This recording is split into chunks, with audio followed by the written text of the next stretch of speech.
সোনামণিরা, আজকে আমরা বিভিন্ন রকম রঙের নাম বাংলাতে ও ইংরেজিতে জানব। রঙকে ইংরেজিতে বলা হয় কালার। তো এখানে আমি কিছু কালারের নাম বাংলাতে ও ইংরেজিতে লিখে রেখেছি। এইবার আমরা এখানে রং পেন্সিলের সাহায্যে কোন কালারটা কি সেটা এখানে আমরা দেখব এবং তাদের নামগুলো জানব। তো সর্বপ্রথম এখানে লেখা রয়েছে লাল। লালকে ইংরেজিতে বলা হয় রেড। আর এখানে রেড কালারটি দেখতে কিছুটা এমন, এটা হচ্ছে যে রেড কালার। এর পরের রঙটি লেখা রয়েছে হলুদ। হলুদকে ইংরেজি বলা হয় ইয়েলো। ইয়েলো কালারটা দেখতে এরকম, এটা হচ্ছে যে ইয়েলো কালার, বাংলাতে যাকে বলা হয় হলুদ কালার। এইবারে লেখা রয়েছে কালো।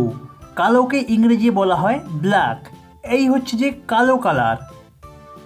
তো এটা হচ্ছে কালো কালার। কালো কালারকে ইংরেজি বলা হয় ব্ল্যাক। পরের কালারটি লেখা রয়েছে সাদা।